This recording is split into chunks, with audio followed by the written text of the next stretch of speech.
I'm Rose Skeeters, host of From Borderline to Beautiful, a show about hope and recovery for BPD. Hey everybody, welcome back for another episode of From Borderline to Beautiful. So today I have Jay here with me, and we're going to talk about this concept that Jay calls living in a memory. So sometimes when we get in situations that we're unsure of, especially in new relationships with people, we tend to make assumptions and jump to conclusions. And oftentimes when I find myself doing that, making an assumption about, let's say, how someone will behave, because that's been my experience, Jay will say, well, you can't do that because you're living in a memory.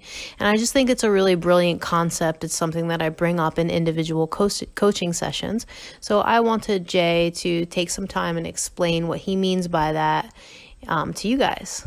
Hey, Jay. What's up? Welcome. Thank you. It's good to be here. So living in a memory, there's a reason why we have memories. There's a whole lot of reasons why we have memories, but I'll just pull out a couple of reasons. First of all, when we have memories, we have reflection on things that have gone in the past, and we also create generalizations.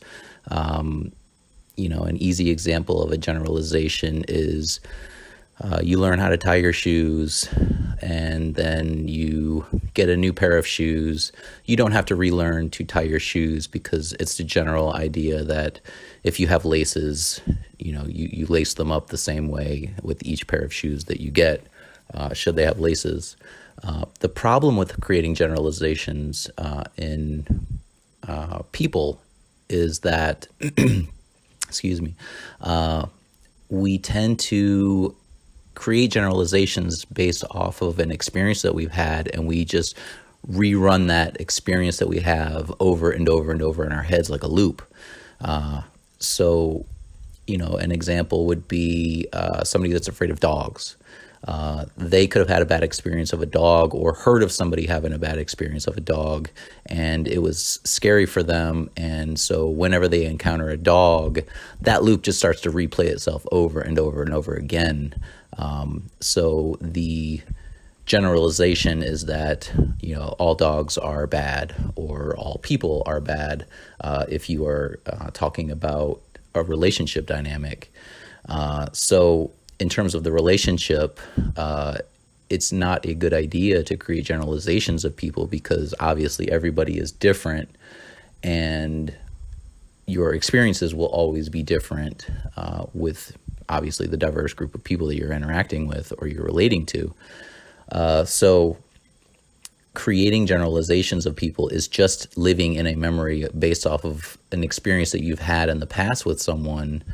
And, we all know that memories are just a snapshot of time that you've had and an experience, and you're just replaying it over like a loop. But the problem with that is how do you go forward from that? And how do you create new memories? How do you, get rid of that memory so that you can relate to somebody that you want to relate to and just continue to move forward and stop building this wall and building this rule that, if you avoid this, experience or this subject matter or whatever, that you're going to be safe. Because that's not necessarily being safe. That is just staying in one position and not moving forward. So anything beyond that is unexplored territory by you because you're living in a memory of something that had happened and you are preventing yourself from actually moving forward beyond that. So it can be detrimental to relationships because a relationship obviously takes a long time to build, and especially a good functional relationship, it takes a long time to build that. So there are always going to be times in which you need to move past where you've been in previous relationships in order to have the ultimate relationship, marriage, kids, what have you, there has to be a threshold that you must pass and realize that, oh yeah, like the world didn't crumble around me. I'm fine. I'm actually a little bit better than I was because I got past that threshold. And now I'm able to move forward with this person, or even just with myself. And the problem also with living in memories is they become warped.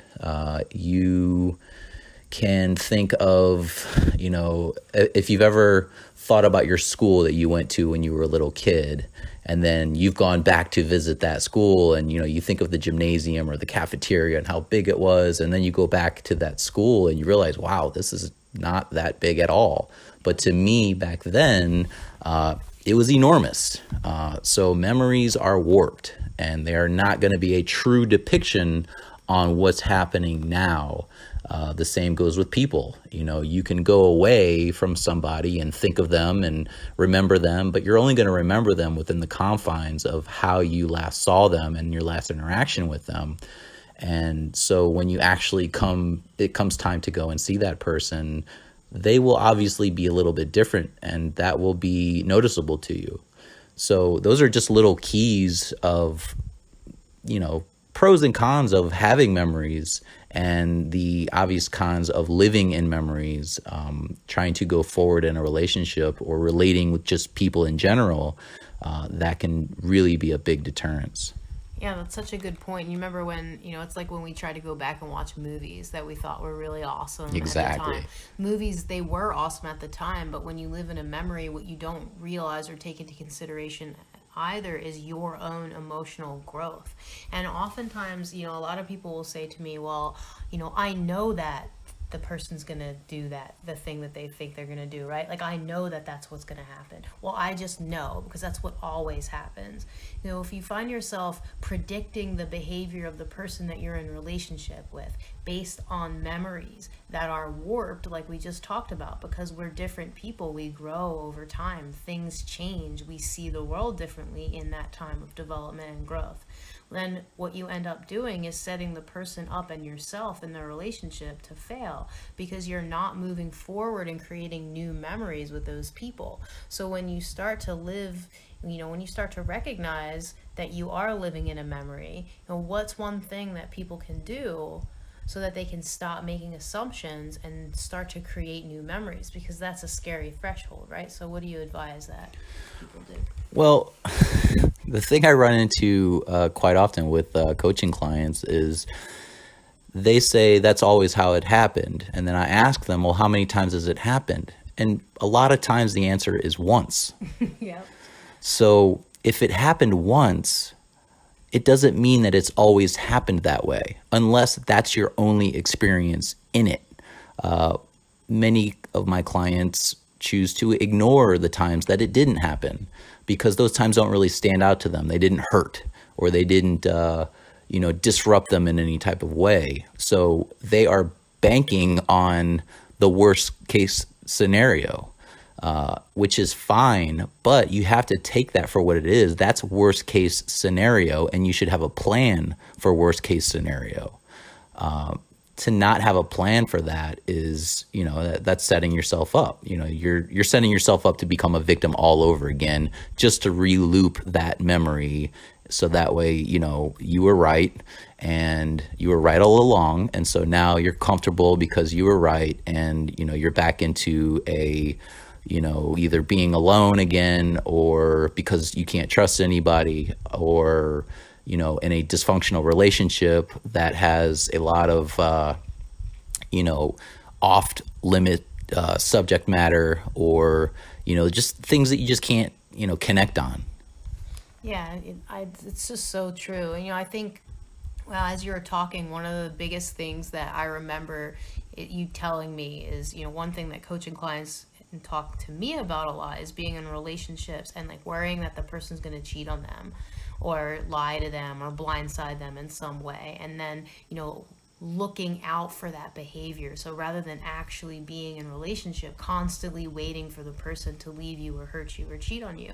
And when you and I were first dating, you would say, like, you would say, I trust someone until they give me reason not to trust them. So not only did you not live in a memory, but you taught me that even if a person makes a mistake, once you forgive that person and let it go, that each new moment with them is a memory. So you, even if you're with somebody and you're married to them, for, 10 years, and they do the same thing over and over again, you still can't start assuming that they're going to do that same thing again, because then that sets you guys both up to just be stuck in this box of, this is what you did in the past, this is who you are, this is who you'll always be. So every moment of forgiveness is an opportunity to create a new connection and a new memory, and living as if the person that you're dating or in relationship with is just going to lie to you or hurt you or cheat on you is not giving them an opportunity to actually connect with you. So you're just kind of playing out those same pattern, right? Exactly. And like I said, the relationship will always have, excuse me, a limit. It will always have a wall put up. And in order to move forward through that relationship and continue to build a stronger relationship, the wall has to go. And not sitting around, with idle time on your hands, thinking about all of the bad things that can possibly happen to you or your relationship, is another great thing to do to not live in a memory, is get up and move around a little bit. There is a huge correlation between movement and getting rid of anxiety and depression. Obviously, the hormonal change that exercise gives to you. There's also sitting around and just thinking about negative things. All you're doing is creating more energy in your body, negative energy in your body, and there's no outlet for it. So as you're sitting there thinking of a memory, is this person going to cheat on me? Or is this person going to do something, deceitful? Maybe not cheating, but just deceitful in general. You're just sitting there, just sort of festering all of this energy. And when it comes time to see that person, that energy has to go somewhere. So you are going to, be pointing all guns at, the person walking in the door you've been thinking about and festering over. So another way to get out of living in a memory is get up and move around a little bit. Do some basic exercising is good. Get up and clean the house. Get up and, find a job, go to work, have a purpose, keep yourself occupied. So that way things are moving in a very functional manner and a progressive way for not only you, but, your significant other, to continue to build that strong relationship. Yeah, absolutely. I tell people all the time, we'll say, well, I can't get a job. Okay, I get it. If you can't hold down a job right now because your emotions are all over the place, you can volunteer, you can get a part-time job, you can create your own business. You need to do something other than sitting around doing nothing and stewing, because that makes the problem worse. Remember, it's not intrusive thoughts that's the problem. It's the attention that you pay and the rumination and the brooding that you engage in to those intrusive thoughts that make them so overwhelming and make your thoughts seem real. So Jay, when you say basic exercise, what are some things that someone who's, let's assume people are not fit, and they're just like introducing themselves to exercise, what are some things that they can do that are kind of a shock to the body to burn energy and to start like living more in the present moment? Right. So the thing about exercise is absolutely everyone knows what to do. Everyone knows what to do. Yeah. Everybody knows what a push-up is. Everybody knows what a crunch is. Everybody knows what a squat is.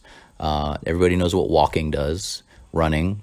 There are a lot of different ways to exercise the body that we all know, we just choose not to engage in. So if the issue is choosing not to engage in it by putting your own thought into it, well, nowadays we have YouTube. We have, I think every cable network now has some sort of an exercise program on it, like an on-demand type of thing. It's all over the place. So if you don't really want to put your thought into it, that's fine. You don't have to. You can simply just go onto YouTube, or you can go on-demand on your cable provider. There are just so many different ways, or you can contact me for coaching, or Rose for coaching. We put together programs for people all the time.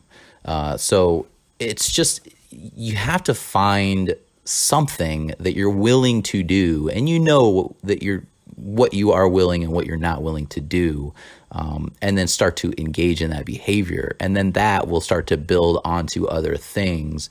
And then you can get as specific as you want to. If you want to build strength, there's a specific program for strength. If you want to build just general fitness, there's a program for that. If you want to build cardio endurance, there's a program for that. There are formulas for absolutely everything that you want to do, but you have to start with anything. You can do anything for 6 weeks, and you will start to feel a change, and you'll start to see a change. Yeah, like walking is even a really good thing. Go out and take a walk. Absolutely. If your ankles hurt or your knees hurt or your calves hurt or whatever, when we are not fit, we can make any complaint work, right? Like I can't because of this. Just start with something small, and your body will adapt. Our bodies are pretty powerful things, and a lot of the times, actually I'll ask you, what do you think about this? A lot of the times people will say to me, well, I can't sleep. I'm up all night long, and so I can't exercise because I'm too exhausted the next day because I can't sleep. So my response to that is to talk about this energy, that you just referenced, right? So you just talked about, like, there's so much negative energy that you have when you're ruminating and living in a memory and just living in your thoughts. So I do talk about that. What's your take on insomnia, being too exhausted to work out, and then like working out as being a solution for that? Right. Insomnia is something that needs to be worked through. There are doctors out there that, take care of insomnia. To me, it probably already is horrible to not be able to sleep. So yes, it will be horrible to exercise when you haven't slept well, but the exercise and the getting up and continuing to make yourself busy physically and mentally as well, and occupied physically and mentally as well, eventually your body is going to need to sleep. That's just going to happen. But you're going to have to go through a period, a day, a couple of days, a week, a couple of weeks even, where you're going to have to force yourself to be awake, and you're going to have to force yourself to move. So following a program will be a bit easier to follow if you're just looking at a sheet of paper or watching a screen and just doing what they're doing, and just following along. It will be a lot easier to achieve a level of activity to take care of some of that pent-up energy that you have. Yeah, absolutely. I 100% agree with that. And I used to have issues with insomnia too, and I believe that part of it is when you're ruminating and brewing, you have all of this negativity going on, and your cortisol or your stress hormone levels are really high, and then you're on your phone or you're binge watching Netflix. So you're keeping your brain awake, but also keeping your body from being able to expel the energy.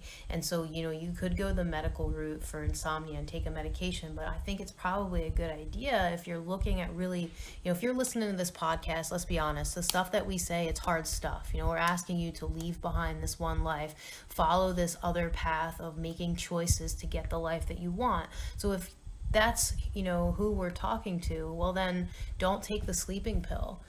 Go ahead. And let me just add one more thing. I've had a coaching client in the past say that I cannot sleep, but the problem is this person had a computer next to them, their phone next to them, an alarm clock next to them, all of these little lights all throughout their room. Get rid of all of that stuff. You need to get rid of your phone. You need to get rid of the computer lights. You need to get rid of any sort of light that you keep staring at. Okay, your room has to be dark in order to sleep. Yeah, I think we forget, especially when we have anxiety and depression and we're in the mental health model, right, of living. I think we forget that we are biological beings. You cannot go to sleep when it's like super bright in your room at night and your mind is stimulated by a screen. There are things going on that your emotions and your thoughts can't process consciously all at once. And that's this biological need to have, energy expelled in your physical body, to have calm at night, to not have a phone or something stimulating you, and to turn off those little lights, right?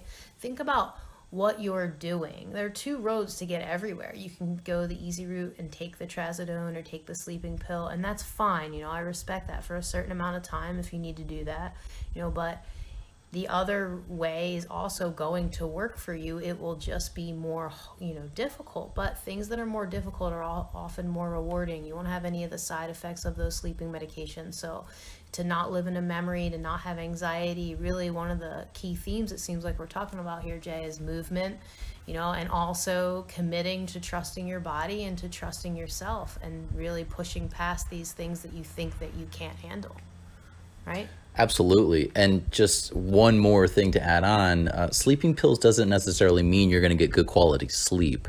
Sleeping pills generally means you're just going to pass out. So you're going to be unconscious.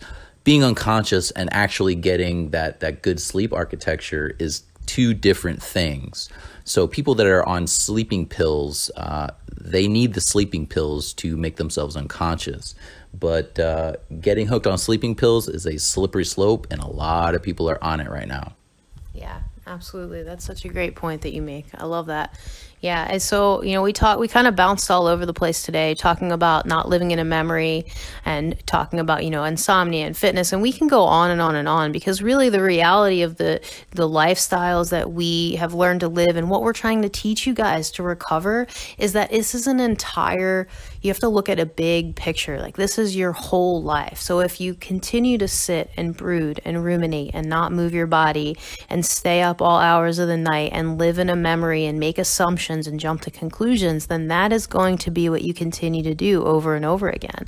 But if you want to stop doing that, then you can live in the present moment. And some ways you can start to do that is to move your body, is to turn the lights off at night, is to, allow the person that you're in a relationship with to be who they are without assigning some characteristic of what you think they might be in the past. And those are just little things that you can do, to keep progressing forward in recovery. Awesome. Do you have anything more to add about this idea of living in a memory?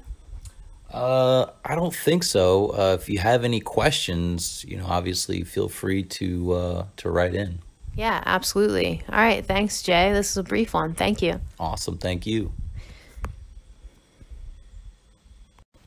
All right. Let's do some Q&A. The first question is from someone in our Facebook group, and this individual asks, how do you let go of resentment that you've built up in a relationship and forgive the person that you're with? Well, I would start out with humility, understanding that we are all human beings. We all make mistakes.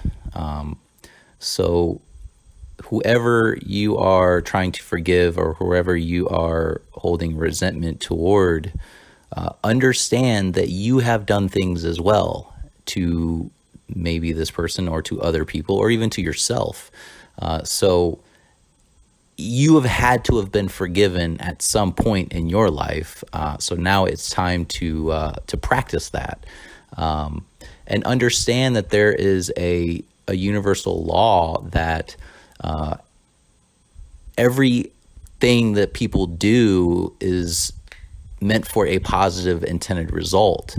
So they could have done something to you, or something that just made you mad, or something that they're doing consistently that makes you mad. But you have to stop yourself to look at the situation for what it is and try to figure out, well, what is their positive intended result from this? What are they trying to get out of this? And you need to run that formula So that way you can take a pause and realize that it may not be what they're doing, but how they're doing it that is flawed. They may be wanting to, vent to you, or they may be doing something that to them is the best way that they know how to do something. But to you, it makes you angry because you feel like there is a better way of going at it. So it can build resentment on your end. But if you have communication with this person, then you can talk to them about possibly a better way of doing this thing that is causing you resentment or causing you to delay in forgiving them. But it has to be a partnership. You two need to have each other's backs, and understanding that you need to have this person's back when they kind of go, off track a little bit. You need to have their back, and when it's your turn, when you're inevitably going to go off track a little bit, they need to have your back. And that is a relationship that is going to build power. It's going to be something that is, you will always have each other, even though there are going to be a lot of people in and out of your lives that will, claim that they are, friends or whatever. But you know that you always have your partner's back and they have your back. So forgiving is a practice of humility and being vulnerable and saying that, I'm not perfect either. I think there's a better way you could do something. So here it is. And then moving forward from that. Awesome. That's a great answer. All right, second question today is, do you have any advice for partners or family members of people with borderline personality disorder? Definitely. Partners or family members of people with BPD, first and foremost, understand that you are choosing to have a relationship with this individual, and you are fully aware of what comes with that relationship, and you are willing to take on the responsibility of continuing and building a relationship with this person. Absolutely. So it's going to take these formulas that we've been talking about, understand that everything that everyone does, has a positive intended result for them. So if you can look through the initial reactionary emotion that comes to your brain, if you can give that a little bit of a pause and then just kind of push that to the side, you'll start to understand where they're trying to go with this, and you'll start to understand, the result that they're trying to get that is positive for them. So then, once you're able to brush aside that reactionary emotion that initially hits you, because you're a human being, then you can start to look at the situation for what it really is and not how just you're perceiving it. Another formula to run is, people's actions don't necessarily define who they are, because, if that were the case, we would all be, just sentenced to this conviction of, our actions that we've, stupid things that we've done a long time ago. That doesn't define who we are today. And the same goes to somebody with BPD.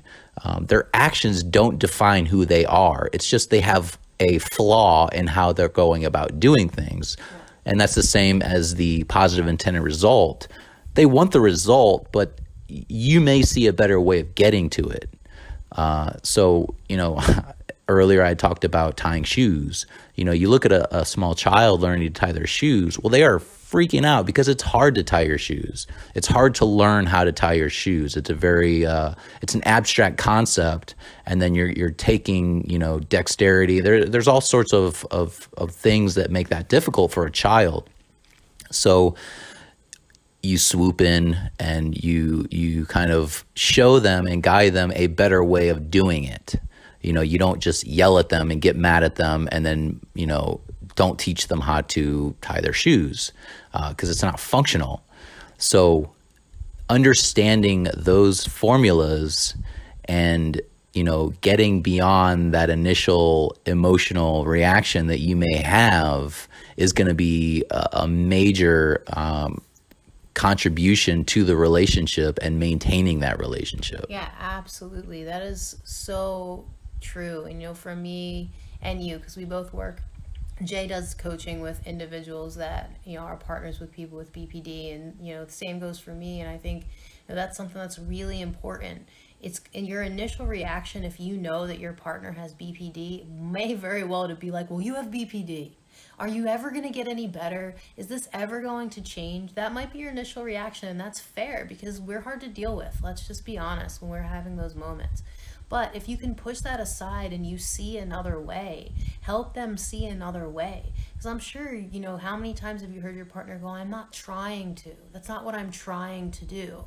Because they have a positive intended result for themselves. They're trying to get their need met in an inappropriate way, having BPD. So what you can do is push your reaction aside and help them learn. Imagine the kind of relationship you would have with the BPD passion, because we all know that's one thing that makes us so unique. That's why people stay with us in relationship, because we are good people and passionate people. When we're good, it's really good.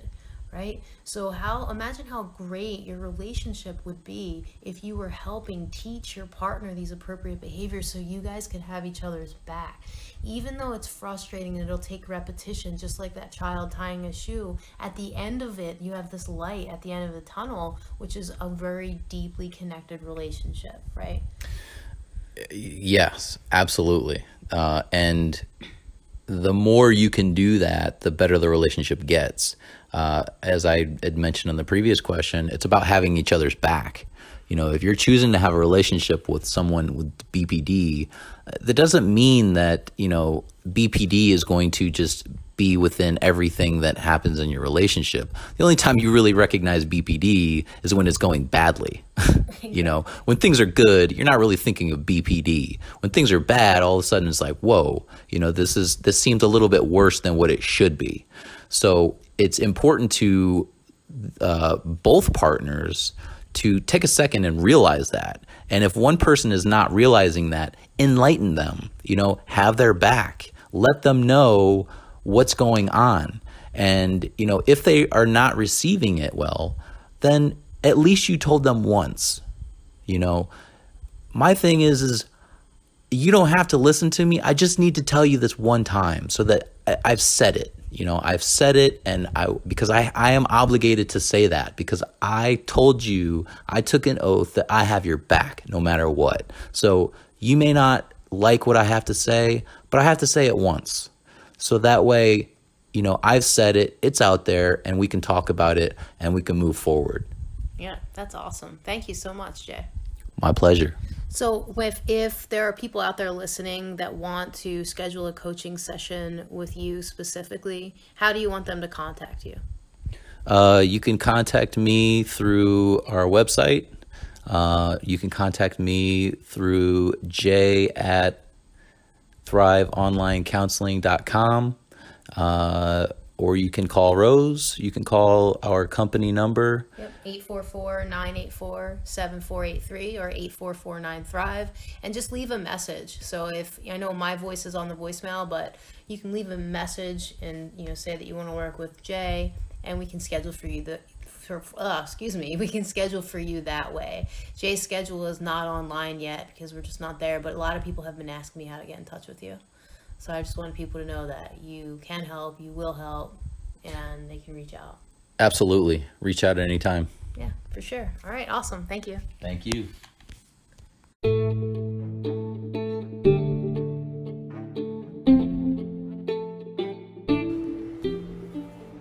Okay, thanks for listening. That was From Borderline to Beautiful, a production of Thrive Mind Body, LLC.